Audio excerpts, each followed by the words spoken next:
Welcome back to Stuff About Money. I'm Xavier Angel, certified financial planner, and joined by my co-host, Erik Garcia, also certified financial planner. Ooh, did you say awesome or also? Also as well. All right. Well, I'll give you the I am awesome. one too. I'll give you the awesome certified financial planner. I am an awesome certified. Is that an additional designation? That is. Now it is. We just made it up. Got to pay extra for that? Yeah, but you got to pay me. So cut me a check. All these designations, they get expensive, man. I was going through doing taxes and pulling receipts and stuff for designations and licensing and take deductions on that. Yeah, it is. It definitely adds up. So let's. So next episode, if we introduce ourselves without the certified financial planner, y'all, we're just trying to save money. It's expensive out there, guys. We're just trying to cut back a little bit. Behaviors, right? Behave well, right? Yeah. Last episode, what did we talk about? We talked about how wealth gets derailed. Wealth building gets derailed and destroyed because of derailed. That's a good word. Yeah. So, because bad behaviors, and we talked about those 3 bad behaviors, and they tend to throw us off track. I said destroy. I think I was a little bit more dramatic. You were. I like derailed. Okay. Because we can always come back. We could get derailed, but we can get back on track. Oh man, I'm gonna have to go record that other episode. Oh, jeez. So the three. Sorry, habits. y'all. Sorry, y'all, for being dramatic. Okay. All right. So the Xavier's 3 bad habits that we talked about. Xavier's the voice of reason. But Erik is a philosophical one. This should have been. You should have done a solo episode, man. You should. That's what we talked about. You should have just cut me out of this. I told you I was going to do it. You love taking control, right? Why didn't you do it? I didn't have control. What's the word we use for you around the office now? I'm not bossy. I'm just aggressively helpful. Yeah, bossy, not aggressively, or bossy, not bossy, just aggressively helpful. Right. I'm holding up our notebooks here, right here. This is Stephanie gave us these for Christmas. What's yours, Xavier? You're going to call me out. What's your notebook say? My notebook is hot mess. Hot mess. It's only because I enjoy having fun. But let's move on. So let's move on. We digress. In talking about last episode, we talked about the obstacles that derail wealth building. Mm-hmm. Right. And those are the emotional decisions that we make, lifestyle creep, overconfidence. Yeah. And so today we're going to talk about the opposite of those. What actually protects the wealth that we're building today? Yeah. How can we build guardrails around it so that we don't get derailed? We don't get derailed. That's good. I know you like it. So Erik, let's jump into those 3 good behaviors that help us to protect wealth and keep us on track. And so I'm going to start off with that first one. Before you get there, can I repeat one thing that we talked about in the past episode about the 3 bad behaviors? A lot of that episode was based on the research from Richard Thaler, who wrote the book Misbehaving, and the big one of the big groundbreaking observations. And I'm gonna say it again here, repeat it, and it might not sound that groundbreaking, but it's that humans act. We don't always act rationally. We don't always act in our best interest when it comes to making financial decisions, right? The decisions that we often make short term hurt us in the long term. We are irrational actors in the decision-making process. And that is the foundation of his book, Misbehaving, right? We derail ourselves with our bad behavior. And I think because of that, and this could be a whole nother episode, because of that theory there, that is one of the reasons why you want to have an accountability partner. Work with a certified financial planner. Work with someone in a financial service profession, because that individual is going to help to keep you in track, right? Yeah, 100%. And then to harken. Well, that's an old school word. I was listening to someone and they used the word harangue. They were haranguing someone. Now I'm saying hearken. To harken back, to call back our previous episode, one of the greatest assets that a financial planner, financial advisor can add to the retail investor, everyone who's listening to the show, including us, is someone who can check our behaviors, who can help us make better financial decisions. In fact, most people come to us to hire us to invest money for them, or they have a financial question. The real value that they get from hiring us tends to be this right here, this idea of helping them make better, not informed decisions, because a lot of people we work with, they kind of already know what's good for them to help them combat their strong emotions to make bad financial decisions. It's one of the values that we have. So, all right, let's get into these 3 good behaviors that help us build and protect our wealth. So the first one of those behaviors is going to be living below your means. Yeah. All right. Spending less than you earn, which is one of our core values, right? One of the 7 pillars. Spend less than you make. It's technically not one of the pillars. However, that's one of our 3 simple things. If someone says distill building wealth in 3 lessons, it's make spend less than you make, save as much as you can, and don't do anything foolish. But I would say our 7 pillars do incorporate conceptually this idea: spend less than you earn.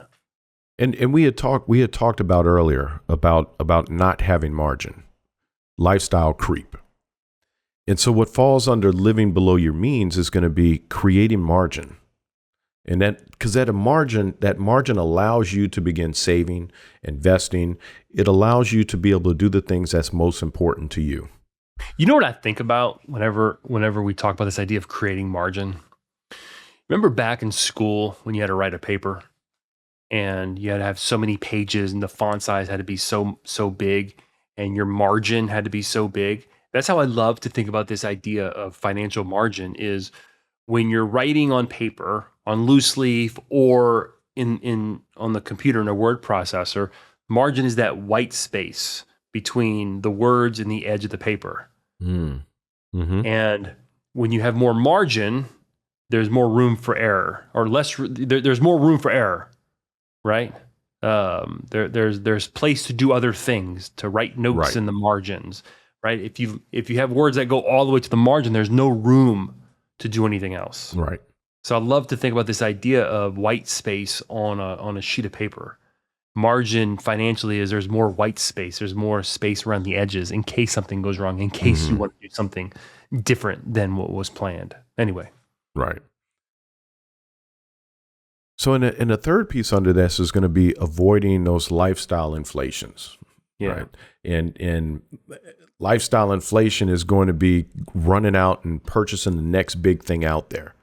Right. I'm in Walmart and I see that big screen TV, that 100-inch screen TV. I don't need to go out there and buy that. Do I really need it? I like to think of this idea of lifestyle creep. I sit on a board. If you've ever sat on a board, or even if you have a business partner, you're making decisions for a board, for a organization. A question that you always have to ask is, hey, is this within our scope of work? All right, this is good. It would be nice to do this, but are we creeping outside of our original scope? Scope creep. Scope creep is what they call it. And I think about the same thing with lifestyle creep is, hey, look, this is cool. There's nothing wrong with doing this, but is it outside of our budget? Is it outside of what we can afford? Does it eat into our financial margin? Because if there's one common trait that you can say this is a thread across all people who have successfully built wealth, if we can simplify the heck out of it, the most consistent pattern is that they live below their means. They build margin. Wow. That's it. They're not smarter than you. They don't necessarily work harder than you. They didn't necessarily get luckier than you. They simply make decisions to spend less than they make. And one of the things that I often find myself telling people is, when building wealth, the goal isn't to look wealthy. right? The goal is to be wealthy. I can be wealthy and not own the most expensive clothes or the biggest house or the most expensive car. When we were at where were we, in Fort Lauderdale for that conference? Mm-hmm. We were at Margaritaville, and we're at a bar, and it kind of had sand, right? Where there's about maybe 10, 15 professionals. We're all hanging around, having drinks, and then the waiter comes up, and I think you might have told him. I don't know what happened, but he brings the bill to me, and I look at him, and I'm wearing jeans and a t-shirt, right? One of those cool trendy t-shirts from like Flirty Girl or Dirty Coast. Not sure which one. And I said, "Why are you bringing me the bill, man? Do I look like I have money?" He said, "Well, there's two types of people with money." I'm like, "Oh yeah, tell me." I'm leaning in. I'm like, there's like a 20-something-year-old waiter. I'm like, "Yeah, tell me, what are the two types of people with wealth?" He goes, "There are those who look really wealthy, and then there are those who dress like you." And I'm like, okay, I appreciate it, but I'm not wealthy. But the idea is I wasn't dressed wealthy, right? I didn't have a Rolex. Nothing wrong against Rolexes. I wasn't looking fancy. I wasn't in fancy clothes, right? Most wealthy people don't look wealthy. That's what's crazy. Most people who look wealthy, they're probably not. Right. They're probably not. You and I talk about we've got a client that loves to take trips on a regular basis, and he takes 3 trips a year, these 30 day to 45 day trips a year, and it's 3, and he's been doing this for the last 15-16 years. Most people would have looked at that individual and assumed that they weren't saving and they didn't have a lot of money. Yeah. But here this individual was able to, when they retired, just continue to take these 3 to 4 trips per year. And they're gone 4 months out of the year, 4 or 5 months out of the year traveling. They don't look wealthy, but yet they are wealthy because they're able to do things that they want to do. They got there because they lived below their means. Absolutely. They saved. They Absolutely. had financial margin. And margin, I'm telling you, this is the common thread in financially successful people. It's what allows everything else to work. Without financial margin, there's nothing to invest, nothing to save, no money to compound. There's no buffer when things go wrong. Margin is the foundation. And Eric, building wealth. This is going to bring us into number 2. You know what else they were doing? They were reinvesting instead of extracting. This was an individual that was putting money away into the retirement accounts and investment accounts. That's right. And as they were making money, they were reinvesting those monies. They weren't taking it out. Right. I like to tell the story. I've told it a couple times. We raised chickens for a little while. I say raise. We had 6 chickens, and they gave us about, I would say we had on average 4 eggs a day. Okay, chicken every morning. As long as I fed them, they gave me an egg. Right. My daughter loves chicken wings more than she likes eggs. Are you going to tell me she went out there and... No. But if she told me one morning, she goes, "Dad, I'm tired of eggs. I want chicken wings." Right. So if I were to get her chicken wings for my chickens, I would have taken a chicken out of egg production, and my ability to generate eggs would have reduced because I extracted. I took a distribution of the capital that was generating these eggs. That's what tends to happen is people who are building wealth don't prematurely take money out of their accounts that are growing for them. They're reinvesting profits, right? They're letting income that's being generated, like dividends and interest payments, they're reinvesting those or partially reinvesting those back in to their accounts. Their capital stays in the system. I had a business professor at Tulane. He says there's 3 ways to make money. 1, work for it. That's what most people do. 2, you own a business. People work for you. They're earning money. You keep a percentage of what they do. And the third thing, and he goes, this is where wealth is built. Your money makes money for you. And if you're taking money out of your accounts, guess what's happening? Your money can't make money for you. Right? So if I ask you, what is the biggest difference between people who build wealth and those who don't? Do you know what it is? The biggest difference? The biggest difference. There's a lot of differences. Well, I would say people who build wealth, they maintain that margin, and oftentimes that margin increases in their life, right? Their spending doesn't increase proportionally with their income or their investments. So it's what they do with their money once they earn it. Well, that's not one thing. I can do 100 things with my money. That was a trick question.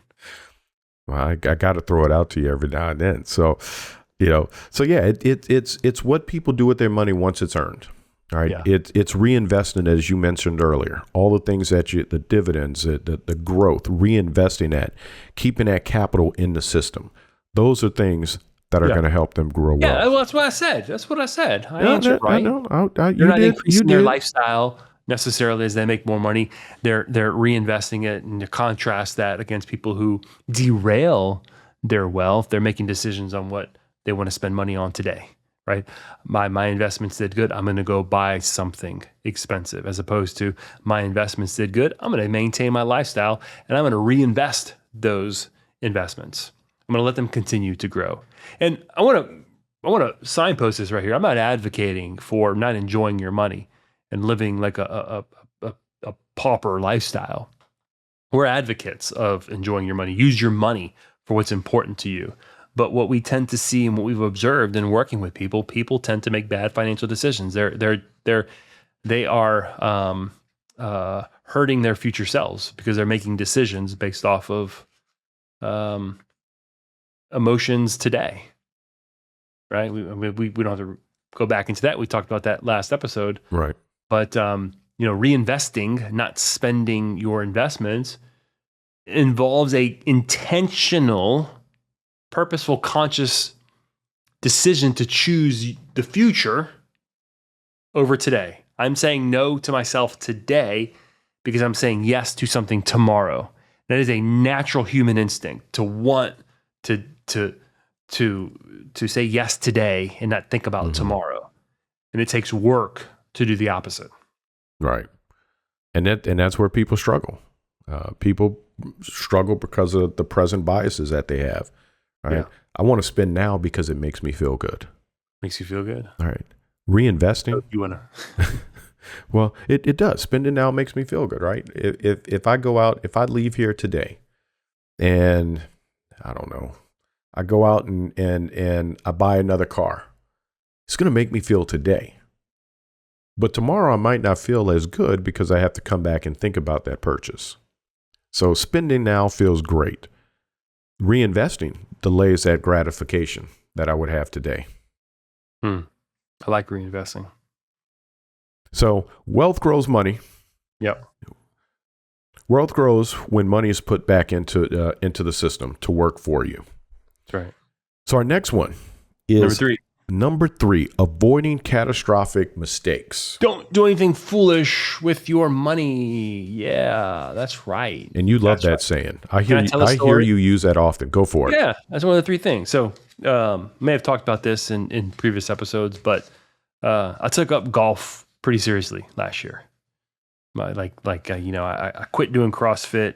I'm pretty competitive, and I needed something just to continue to engage in physically. And I know golf isn't a wildly physical sport. I get it, but it's a challenging sport.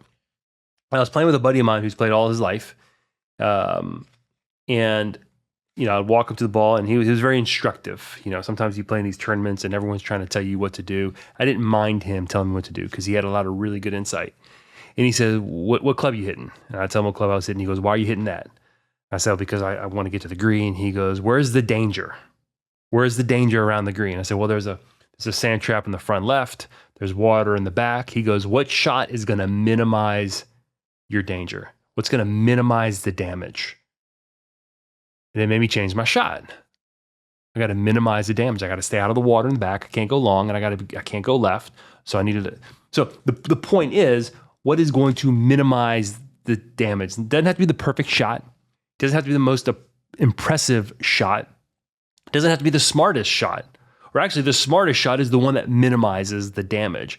And I think that is, when we think about money and growing money, we have to ask ourselves, What is going to minimize the damage within the context of my long-term wealth building goals, right? Minimize the damage. Well, I should just be in cash. Well, does that minimize the damage? We've been talking ad nauseum about how expensive things have gotten. So if you're sitting in cash, oh my God, your money just lost value, right? Because you're not keeping up with the cost of goods. So is that really the way to minimize damage? Is it? If you're a long-term investor, the biggest thing you can damage your wealth building prospects is not being in equities, not being in stocks, because we know historically that they're going to go up. We know long-term, if you sit in cash, you are negatively impacting, you are derailing your wealth building prospects. So what minimizes the damage in the context of, in my golf analogy, well, hitting a putter, 100 yards out would certainly minimize the damage, or would it? Probably increase my damage. It would take me forever to get there. So one of those good behaviors, and again, it's I think this is tied to multiple good behaviors. What do? We manage our risk appropriately. We maintain sufficient liquidity margin for those oh crap moments in life. We diversify our investments. We're not just going to go all in 100% in technology or 100% in, some speculative asset class. We're going to diversify, okay? We're going to give up a little bit on the upside. That's okay. I don't have to outperform the NASDAQ every year to build wealth, right? I want to minimize the downside. I want to minimize the damage. So I'm not always looking for that perfect move. Smaller moves that are good moves will eventually outweigh that one perfect move, because we can't always achieve that perfect move. Yeah, no, that's 100% right. You don't need every shot in golf to be a great shot to score well.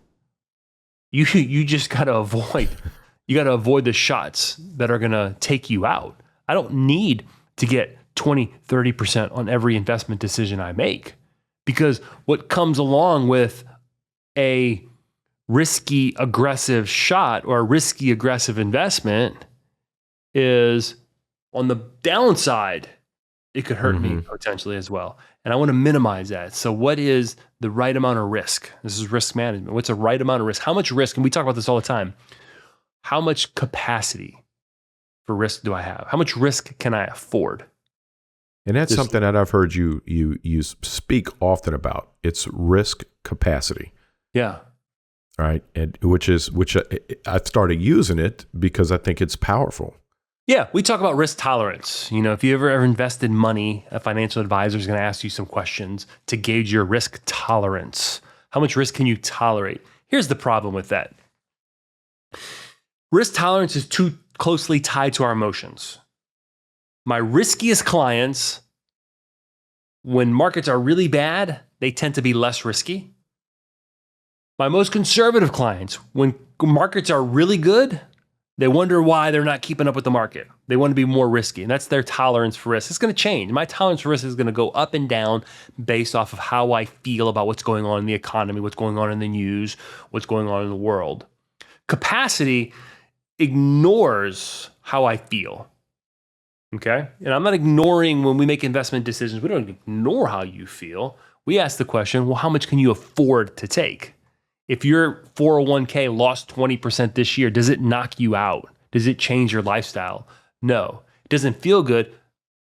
Great. I get it. It doesn't feel good, but it's not going to impact your lifestyle. So are you willing to feel uncomfortable? That's the cost of investing. It's the cost of long-term growth for the potential reward, right? That's risk management. That is a good behavior to exhibit, to get in the habit of. Now, if you look at the people, who lost wealth, it's usually one decision, right? They're taking on a lot of risk. But if you look at people who are building their wealth, it's usually 1,000 small good decisions that they're making. Yeah. Hey, sometimes it's one decisions that wipe you out, Mm-hmm. and sometimes it's that decision, that bad decision, or that habit, or that one thing that just compounds over time. And it might not wipe you out, it might not take out your wealth, but it's going to prevent But you it from depletes building it. wealth. Right. Yeah, but you're absolutely right. The thing that builds wealth oftentimes, and this goes back to our myths, wealth isn't built overnight. It stacks. Yes. Good decision over good decision over good decision. And then something big happens and you think, damn, they got lucky. No, they didn't get lucky. They've been stacking good decisions for decades, just stacking good decision after good decision, right? And they minimized the damage. Yep. So if discipline keeps you from losing and protects what you've built, the next question becomes, how do you actually grow it? Ooh, I think that's a good idea for another episode. I think so. You want to do another episode? Yeah, let's do it. Another episode. Huh. I'm looking forward to it. Yeah. So in the next episode, what we're going to talk about is we're going to move on from these good behaviors, right? And here's what you're going to find: good discipline, good behaviors. They're actually going to overflow into everything that we talk about in building wealth. But we're going to talk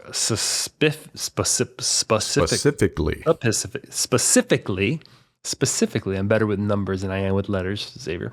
We're going to talk specifically about one of our ingredients to building wealth, and that is consistency. So y'all, hey, if you find this valuable, go out there, share it with someone.